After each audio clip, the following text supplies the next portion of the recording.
Well, YouTube, what's been going on? Yeah, it's been a little while, probably, I don't know, 6 months now. Took a bit of a break, just changed jobs, moved down to Adelaide full time, no longer doing the mines. Decided to get my ass into gear and actually get my shed built. So we're standing in it currently. Yeah, pretty incredible. Far from finished. Just I've been building benches the past probably week. Got more to do. We're going to be building benches all down this back wall as well. Try and keep all this stuff stored. I'm going to build like a tyre rack, so a bit of a higher storage, and we're just going to put a curtain on, just kind of tidy all this stuff up because it just sits there and it is what it is. More gear to come in. I've still got to go pick up my lathe, still got to pick up the mill. I'm sure there's heaps more stuff. So we're going to start bringing some stuff out the container and get it in here. But yeah, I just thought I'd give you a quick little, that's where we're at, that's where we've been. I am going to start getting back into the videos again. First time in my life I've had a shed and I've got a hoist. So that's going to make things a whole lot easier in here. Next kind of project, who knows, you might even see it in this video. Jeff's going to come up, give us a hand. We're going to drop the rear subframe out so that we can get the fuel tank out, because with the new fuel cell system we obviously don't need the stock tank. It's just dead weight sitting at the back. The fuel pump in it's dead, so I can't pump the fuel out, which sucks, but yeah, we'll get there. It's going to be a lot easier to take it out now on a hoist rather than trying to do it on jack stands like I was planning on doing it. So, but yeah, so layout's going to be, I reckon I'm going to put the mill in this corner, lathe in this corner. Obviously working on cars kind of area over here, where this is all insulation that was the leftover from doing the roof and this wall. That's probably going to end up going up on that wall. Going to build a steel rack out from there. Just I want to start using this area to get a feel for what I want and what I need in here, and the layout. So the idea is, where I'm standing at the moment, it's probably where I'm going to do a bit of the fiberglass and carbon fiber stuff. So I've currently got my resins and vacuum pump and that there. I want to clad the wall with timber through here so I can hang all the carbon and fiberglass off the wall. So it's all handy. At the moment, for the past 2 years, I've been kind of ducking in and out of the container to get stuff and all of that. So massive leap forward. But yeah, this where I'm standing is going to be carbon and just tinkering on stuff. The idea of kind of this area here, obviously we've still got boards to go. There's going to be another bench across the bottom here, so like we've got that one there, another one, potentially another one along here. I'm undecided if I want stuff underneath the saw bench. We'll see how we go. But yeah, obviously saw set up at the same height as the bench, so nice and easy to cut things. Cutting stuff's just been a nightmare for ages. Like you sit the saw on the ground and then you got to prop one end up and try and get it level, and if it's not level then your cut's crooked, and yeah, just leaps and bounds over what we've been dealing with for the past several years.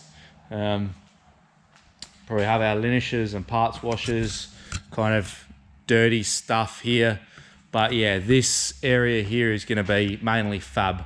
I want to kind of start building a couple of car trailers, so I want to refurb mine, and I'm going to start building a couple of enclosed car trailers and probably open top car trailers.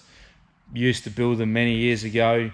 I don't know, there's definitely a bit of a market for a good quality trailer. There's plenty that do them, but I put my own kind of spin on things, so we'll see how that goes. I'll maybe do 1 or 2 a year, I don't know, see what happens, see if people are interested.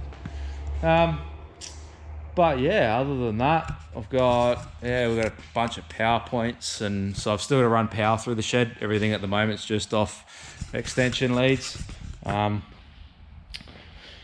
yeah, I've got a mate who's going to give us a hand with that, run all the cable and most of the cable here and power points and that come out of a job site that was getting ripped out.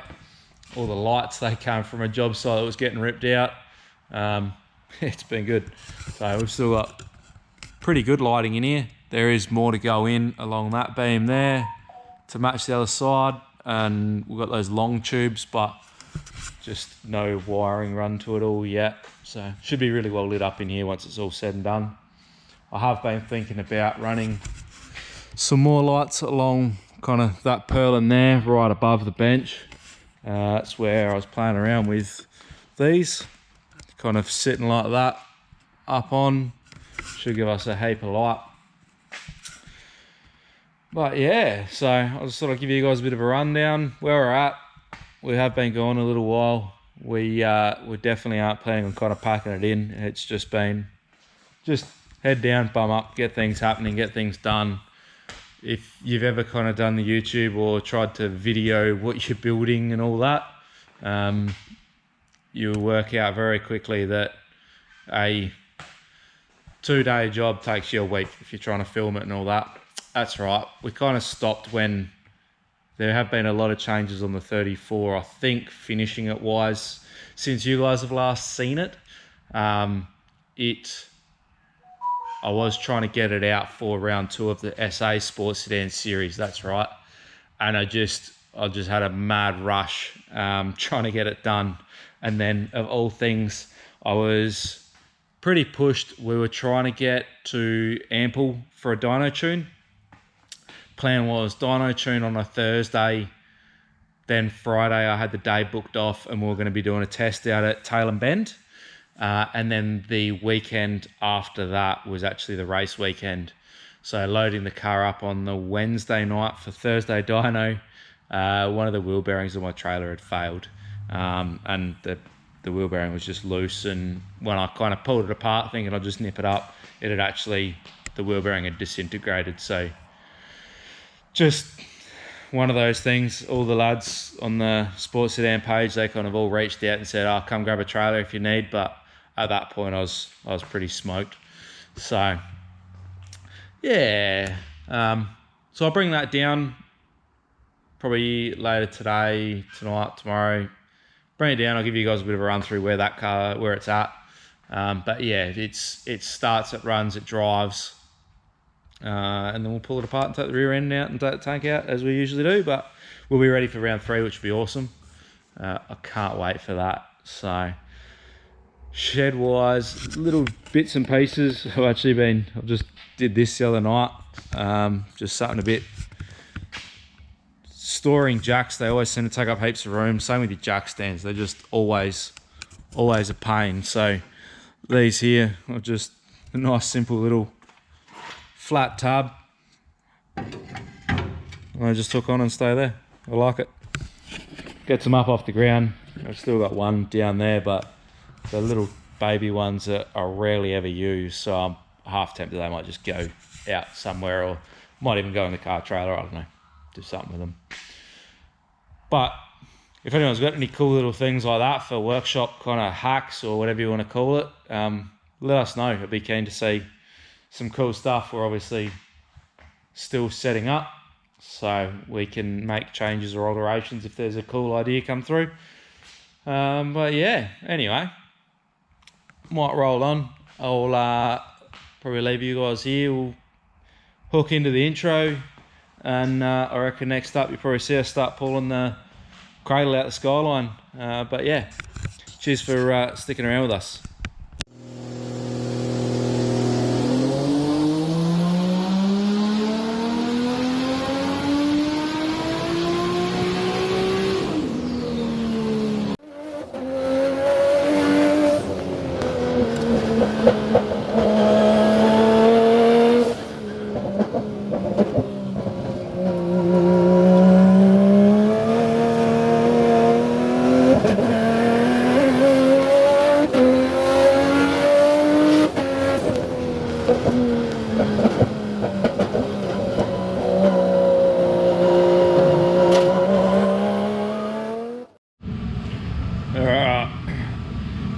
into it. So 34s on the hoist.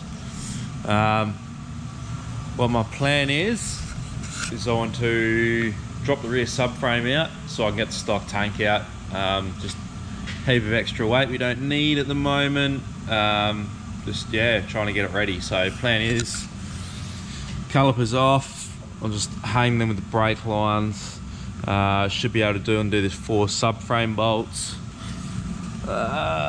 Undo the shocks. Tail shaft. Should be good to go. Shouldn't be too bad. Now I've got a hoist. So yeah, a couple more changes around the shop. Obviously just before the intro we were still getting into it, and it's been another probably 2 weeks since I did that first bit just before. That's just how things are going, but we're trying to get back into it. Kind of, working out whether I spend time on the shed or the car. At the moment it's just been the shed, get this place up and sealed off, running, and now I can start enjoying time on the car again. There's still more to go, timber, so some of that's got to get sheeted in over there, finish sheeting up next to the power, flashings for the edge of the shed. Yeah, it's all happening, but for now it's car time. Let's go.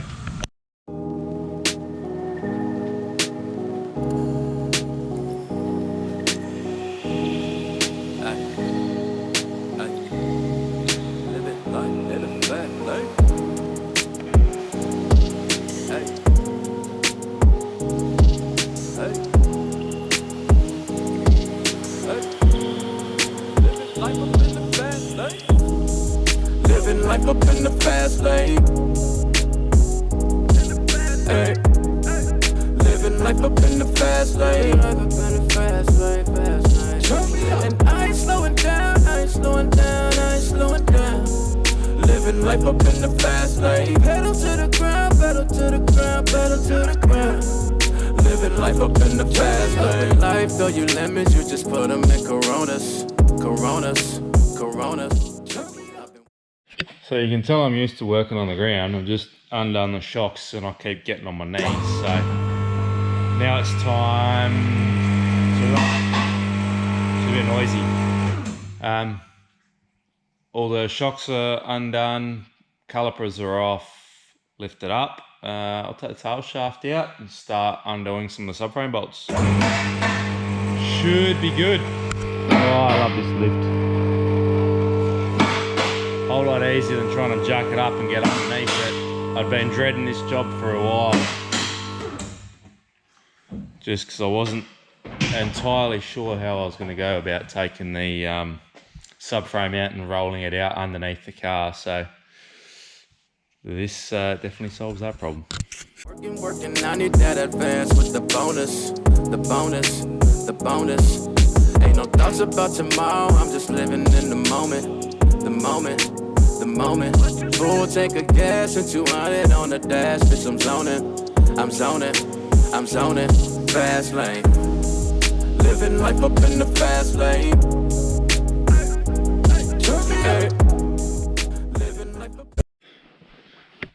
That was not too bad. Tail shaft come out pretty easy.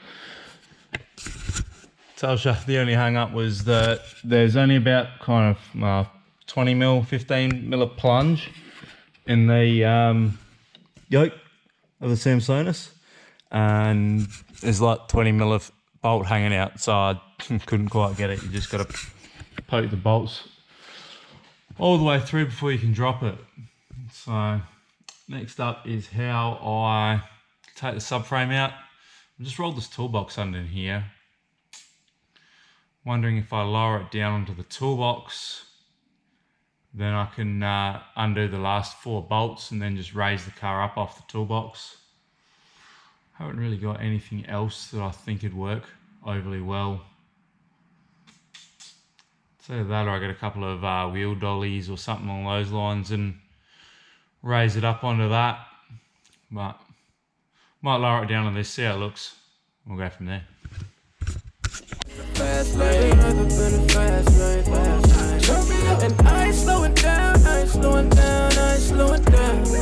Living Living life up in the fast lane. Pedal to the ground, pedal to the ground, pedal to the ground. Living life up in the fast lane. Living life up in the fast lane. Hey. Living life up in the fast lane. And I ain't slowing down, I ain't slowing down, I ain't slowing down. Living life up in the fast lane. Well, that worked way better than I was expecting it to. Couple of timbers sitting on here beautifully. I reckon last time this this cradle was out, I did these bushes back in the driveway, probably, I don't know, 2015 maybe? Yeah, probably 10 years ago. So, we've got a lot more room now. Yeah, we could pull this fuel tank out, which I think I'm gonna leave for tomorrow. I think had a good night so far. Start pulling some dust shields off. What a win. What a win. I reckon I am gonna put the car down though. It's not too bad, but just makes me a little bit nervous with taking all that weight out. Never having used a hoist before, it's probably fine, but I'm rarely using a hoist. But yeah, next step, fuel tank. And then I think pending time frame, I think last time I spoke with Doug from Ample, there's a test day he might be able to get us into, so that's going to be fairly soon. So I might be pushing the friendship to take the cradle apart, strip it and get it blasted and powder coated, but might chat to one of the powder coater guys we use, see if he can make something happen for us. So yeah, anyway, that's it for me for tonight, but I'm sure we'll be back into it again soon. Alright, so some interesting news. Tuesday night, we've actually had Dougie from Ample kind of hit us up. We might be able to go to a test day next Thursday. Now that means I've got to get the car onto the dyno because it hasn't been run up, or we haven't really done anything with it since doing the dry sump and the new fuel system. So I'm glad I pulled it all apart. We'll start getting fuel tank the rest of the way out tonight. Hopefully I can get that out tonight and I can start thinking about putting the cradle back in. Otherwise, cradle will probably go in on Wednesday and then load up the car Thursday night. Take it into work with me on Friday and yeah, dyno Friday. That'll be pretty awesome. So let's talk about it. Let's get it happening. Pedal to the ground, pedal to the ground, pedal to the ground. Living life up in the fast lane. Losing track of time, but it's always on my side. Hit the still to feel the vibe. On my mama, I'm so live. Popping bottles around 9, and them ladies about to slide. Hey, I'm just living life. I'm just living life. Hey, rolling. Don't know if I'm coming, now I'm going home for the summer in Miami when it's snowing. Might just end up in your city, baby. You won't even know it. Might just find out from the ground while I'm posing with some grands. Hey, living life up in the fast lane. Alright, so fun part done. We've got one of the straps off, the other strap's fairly loose. It doesn't feel too heavy. I'm sure I'm going to regret saying that, but undo one more bolt. I brought the car down, tucked everything kind of through the hole in the boot where all the fuel lines used to come through, so tucked all that back up, so hopefully that'll all come with it. Yeah, it should be interesting. I don't know if I want to lower the car down under this last strap and then raise it up. Probably the smart thing to do, whether I get a dolly over here and do it or just try and hold it up while I undo it. I don't think it'll be too bad. Famous last words. Hey, living life up in the fast lane. Alright, well I was expecting that to be way more of a fight than it was. That's come out really good and nice and easy. From here, being now that we're on a bit of a time crunch for have the car ready in 2 days to go to a dyno, unfortunately it means I'm probably going to skip over a few things, and I'm probably not going to get around to blasting and pressure washing it, subframe. But on the flip side, knowing how easy that was to get out, it literally took me like an hour and a half last night. I'd probably be able to do it again after the dyno, pull the diff out, go over it all and give it another clean. But with knowing that I'm going to pull it out, I'm actually going to go over and just go through with some anti-seize, the studs, just clean them up, a bit of anti-seize on them so the diff cradle just slides up nicely into it. And yeah,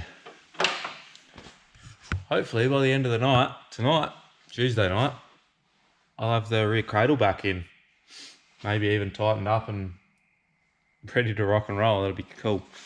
I do want to get the car on the scales. One of my things was I didn't really see much point doing that with the stock tank in the back, being that we've got the stock tank in the back, the radium cell in the front and everything going on. So we'll do that. Yeah, it's going to be a bit of a push now. I'm looking forward to it. Back into the race cars, it's nice. So anyway, give these pins a clean, never seize them, and then we'll slide the cradle back under. Let's go. And I ain't slowing down, I ain't slowing down, I ain't slowing down. Living life up in the fast lane. Pedal to the ground, pedal to the ground, pedal to the ground. Living life up in the fast lane.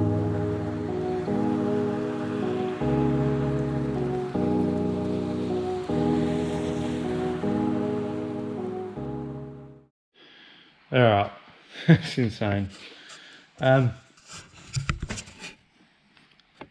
Cradle's back in, brakes on, shocks linked up. Man, the struggle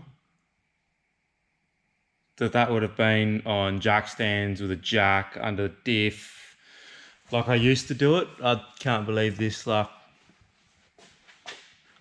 that there normally yeah, I thought this was going to take way longer. I love this hoist. Amazing, amazing. Anyway, so shocks are on, calipers are on. I'm still just going to go through and nut and bolt everything.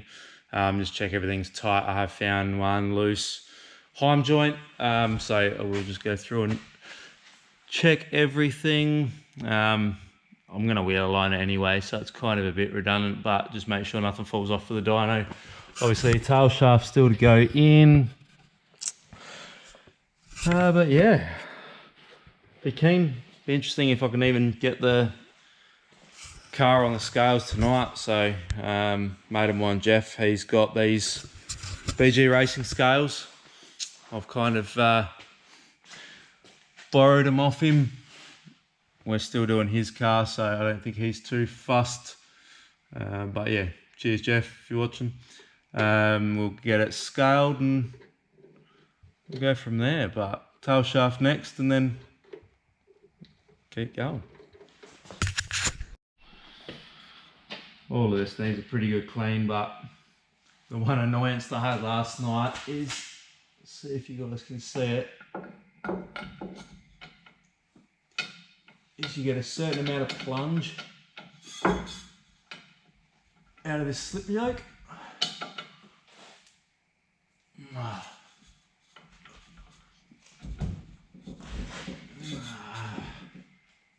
think last time I had to put it in gear so it wouldn't rotate. I'll climb up on the hoist and I'll come back.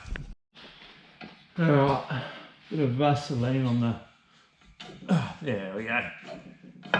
Bit of Vaseline on the spline, you can see I push it in and it's that well sealed, it pushes it back out, but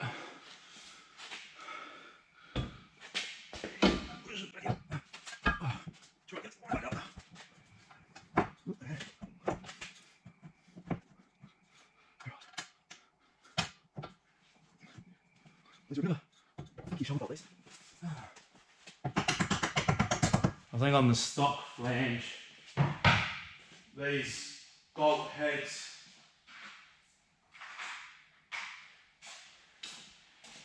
hit against the kind of inside diameter of the flange, so they stop them turning, but this adapter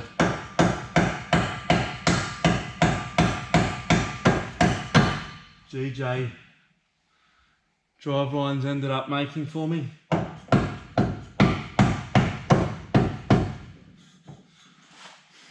It just doesn't quite fit like the stock one did. Let's go live.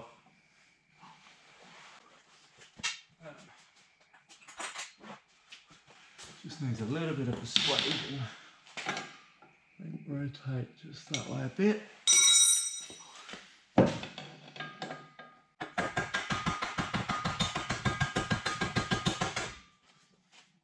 we go. Now to get back up, take the car out of gear so I can turn the tail shaft. Fast lane. And I ain't slowing down, I ain't slowing down, I ain't slowing down.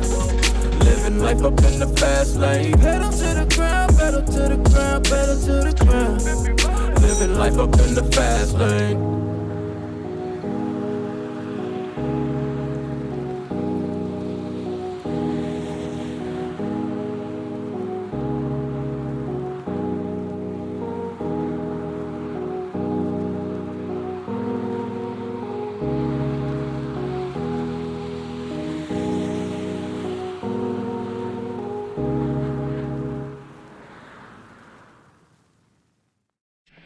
Well,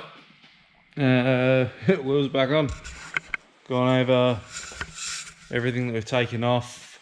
Brake bar, just made sure everything's tight. I'm actually thinking about now, I might even just grab the scales out.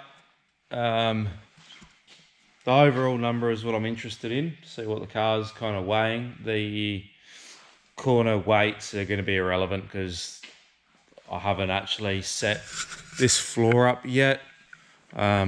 So what I've actually been making is a set of like a proper setup patch. First one hasn't quite worked out as well as I would have liked, but give me a sec, I'll get it out. So I've made this here. This is kind of the poor man's version. So this here has like 4 adjustable feet and I've put a level in it. So what the idea will be is I'll set just some circles in the concrete where the car sits. They'll sit on it. From there I'll get a laser and I'll laser all 4 of them into the same height, and then we can use this bubble here to, like at the moment that bubble's telling me that either this foot needs to go down or that needs to come up to bring the bubble kind of across. So to get a true corner weights idea, you've got to have all your floor set up level, your pads set up level, so you're not kind of sitting on one wheel heavier than the other. So like I said, at the moment the number's going to be a bit redundant, but I'm just interested to see what it's at. I've got written down before the car was 1275 kilo. I don't know if that's gone up, don't know if it's gone down. Since then, we've added the new fuel system. We have added the dry sump system, but we haven't really cut a lot out. So I won't be surprised if it has gone up. We've also got bigger brakes on the rear, so a bit bigger rotors are a bit heavier. But anyway, I'll get to setting the patch up and we'll see how we go.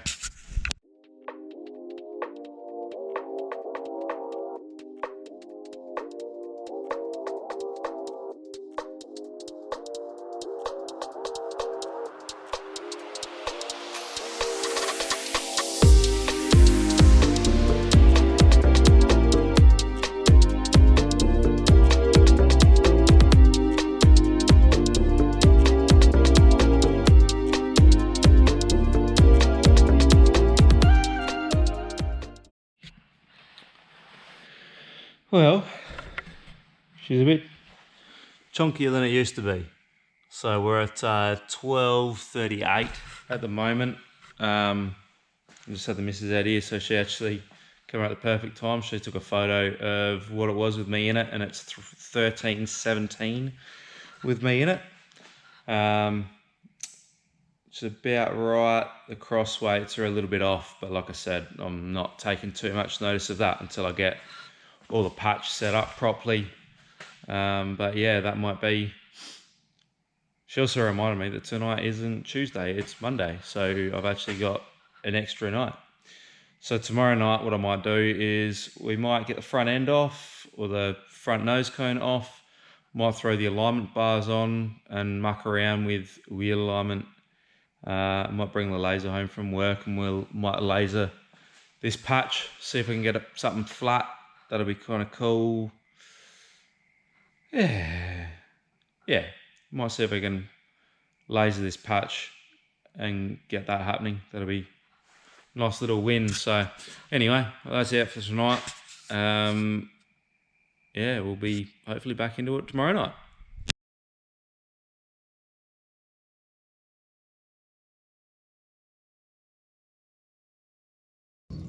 So we seem to have a habit of doing these late night ample audio videos. Car came off the rollers, so I didn't video much there. Doug's doing me a massive favour by getting it up on the rollers, and if you're watching these, I'm sure you know what dyno time's worth, so I don't really want to be kind of fluffing about and doing all that there while he's helping me. So got a couple of videos, I'll chuck them in after this, but car ran really well. It was actually a bit rich. The only thing we can think of is between the old fuel system and this fuel system with the new radium cell. We're running the same reg, same pressure, but we're wondering if we're getting a more consistent fuel flow, because we've actually pulled about, I think Doug was saying kind of 20% fuel out, because the fuel mixtures were just way rich. So that's cool. We are having issues with boost control on basically wastegate spring, which we've got a 14-pound spring on. We're seeing 19-pound, so we kind of don't really have any boost control, which sucks. But I have been wanting to do a new exhaust manifold, so do like a Pro Mod style with a lot better wastegate priority. So now that we know the car's running good, that might be a little project that we do. I don't want to be kind of taking on massive projects on the car again. Nice part about doing an exhaust manifold is I can unbolt the current manifold, start building a new one, and if a weekend comes around that we want to go racing, we just bolt the old manifold back on. So I think we might do that.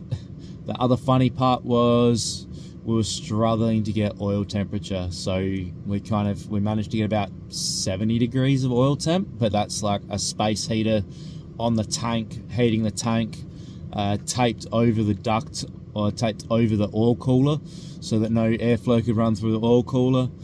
So yeah, two things. I've been wanting to put a heating element into the oil tank. Wasn't sure if it would be necessary. Turns out it is. So we'll probably do that, not straight away, but that will be a future project. I'm going to wait and see how the car goes next week at the event, or at the test day. If temperatures still kind of struggle, it is going to be a cooler day. If temperatures struggle, I might change the oil cooler system to like a water oil heat exchange, because we always get coolant temp. I know a lot of cup cars and that seem to run that style where they run a heat exchange so they can get engine and coolant temperature to kind of match. So I might look into that, or just a thermostatic housing on the oil lines. So yeah, that's going to be a bit of a play it by ear. See how the test day goes. Maybe even we'll continue with August, see how the August race round goes for round 3 of the sports sedans, and make a plan from there. I have been wanting to change that oil cooler and radiator package. I do have a lot larger oil cooler sitting at home that I've been meaning to fab up, but at the moment it's not looking like we probably are going to even need it. So we'll let that one be for now.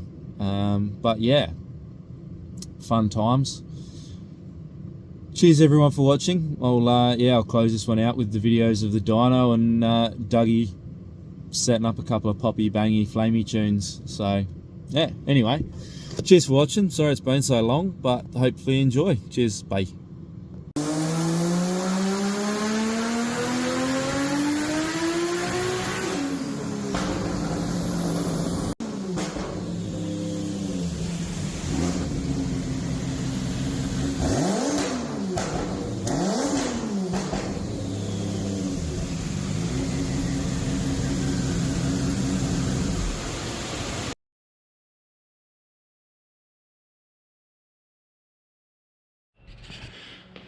All right, new week. Let's get into it.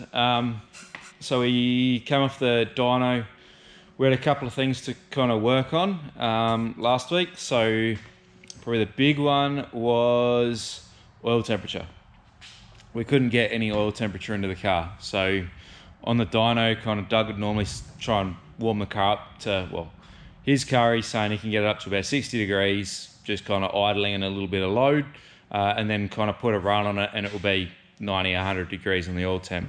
We struggled to get over 55 degrees. So like I've just got this here the other day. So it's just like a little fan heater, what you'd normally have underneath the computer desk, giving your legs warm. So we've got that blowing over the oil tank, trying to kind of get some heat into the oil tank, but didn't really seem to be working. We've also just taped up the oil cooler so that we don't get air passing over that, cooling it. So we're just gonna have to kind of work on that. On the dyno, obviously it's a bit different to the track, but yeah, so hopefully we might be able to get some temp into it and then on the track it'll be all right. But other than that, we're just gonna have to keep working on that. The next big issue was that for some reason the flat shift sensor didn't seem to be giving us any voltage. So kind of had a bit of a look into that. I've been tinkering around with the car today. Up on the hoist, I have checked over the wiring. I've re-pinned the sensor, thinking that one of the wires looked like it might have broken. I'm not sure if it broke when I was just kind of pulling all the sheathing off. I've re-pinned it now and we're still getting the same thing, so I'm guessing it wasn't broken, it was just when we pulled it apart. Traced all the wiring back, we're getting good signal all the way back to the ECU. We're getting 5 volts at the pins, we're getting ground at the pins, everything like that seems to be working. So yeah, it looks like that sensor's dead. So they're a pretty expensive sensor, those shifter load cells, so I'm not too sure what I'm going to do with that. For Thursday, I've just turned the flat shift settings off on the Haltech, so it's going to be what it's going to be. We're not going to have flat shift, whatever. We'll work with that for the August round. Kind of two options are we obviously get a new sensor, or the more expensive option is we go paddle shift and we do away with that sensor. So I think the sensor's about $1,000, so I'm not too keen on replacing that if it's looking like it's probably going to be about $2,000 to put paddles on it. So it's all money. Other than that, yeah, we'll start getting into probably a wheel alignment. So now that I've played around with the wiring, I know I'm not going to get that to work for me. We might as well just get stuck into what we can do. So driver's side here, there's just a little bit of play. And kind of looking at it, it's the tie rod ball joint. I don't reckon you'll be able to see anything in there, it'll probably be too dark. So I've got a new tie rod end, so we'll get into replacing that. I'm just having a muck around at the moment, setting up kind of a flat patch. So unfortunately the concreters that did the workshop here did a pretty terrible job, and there's like big low spots everywhere, and right where I want to set the car up it's pretty average. So whatever, we'll work with it. So yeah, we'll get this set up. I want to get all the flat patch sorted, so I'll chuck you guys on a time lapse and we'll get into doing that. But here's a another fun week.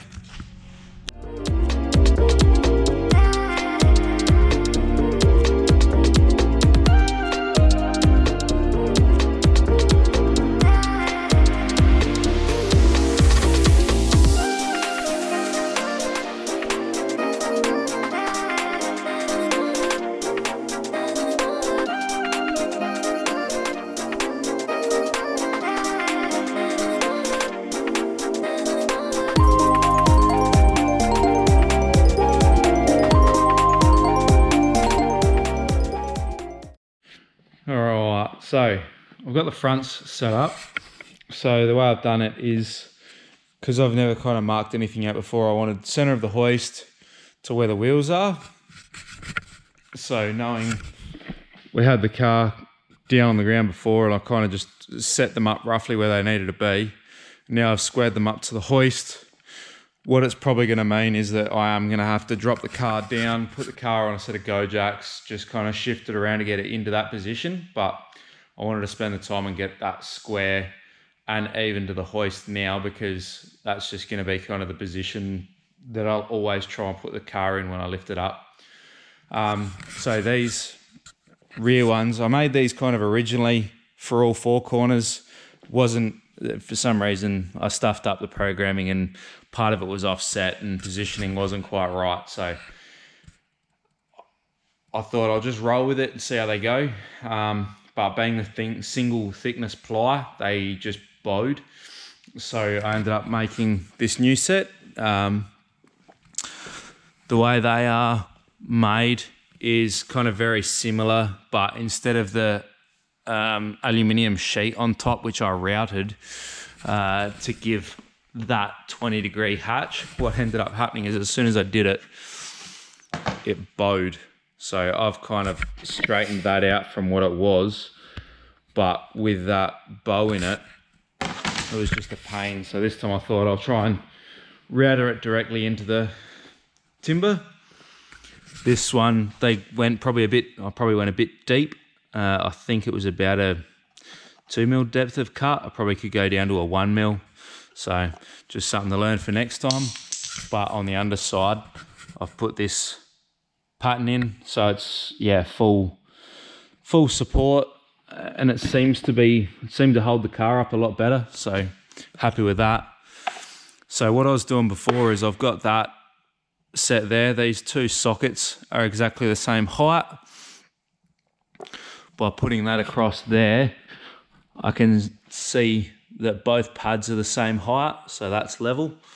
And then this here will tell me if the overall pad is level. So bit of mucking around for the first one, but realistically, once I've got it set, I should just be able to lock all of the feet off and just set and forget kind of thing. So the rears, I'm not going to spend a whole lot of time marking the floor where they end up, because I'm going to make another set like that for the rears, where I've actually brought all these in so they support the tire a bit better.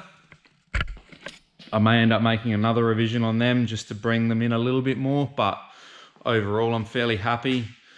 But for now, I'm just going to get these down, measure them so they are square, and then I might mark them, but it's kind of redundant because I will change it. But I just need to get the setup patch right to the point where then I can wheel align the car. So we're going to change that front steering arm. Then I want to get all the cambers, casters, everything set up, because I haven't done it on a hoist in a long time, and I know that I have close enough is good enough that when you're trying to do it off the jack and jack stands, it's just a nightmare. So this time I want to spend a bit more time and get it right. So I'll get going with the rears, measure that out, get that all square and get them set up level. So stick with it.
well, I reckon that's all I'm going to have time for tonight.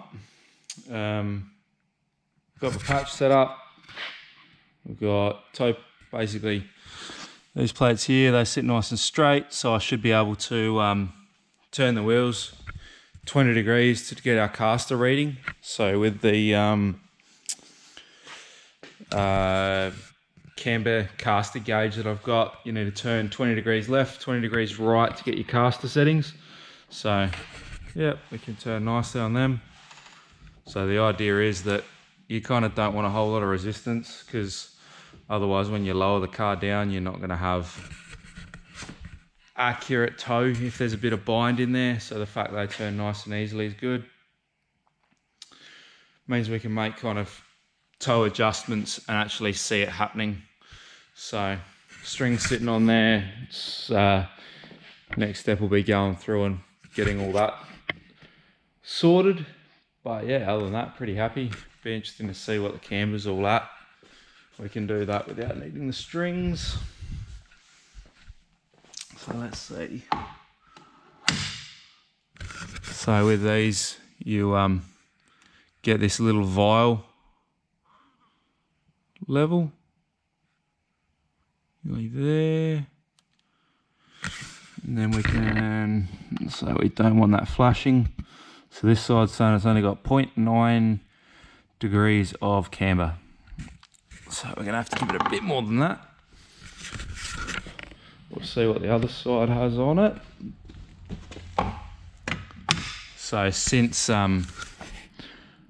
we've had the front end apart to do, so 1.1. So we'll take that out to about 3.5, and then put a bit of toe on it, and that'll be good. So that's good. We've got a bit to play with. The caster, I did a quick measure on that the other night before I had the proper patch set up, and it was coming back at about 7 degrees. So rear 2.1.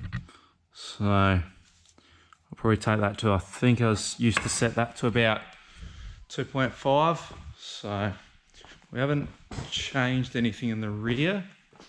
We've had the cradle out, but control arms wise, I don't think. Oh no, we've done the brake upgrade. So all the back's been apart as well. So who knows what this is going to be like. Oh, 2.2. So obviously the back all came apart pretty good and went back together pretty much the same. So we'll change the toe on the front and rear. We'll do set all the camber, caster, everything. And yeah, but there's a bit of work in that. So I reckon I'm going to put the car up in the air, change this front toe arm or rack end, and then we should be good to go on the alignment. So I'll leave it there.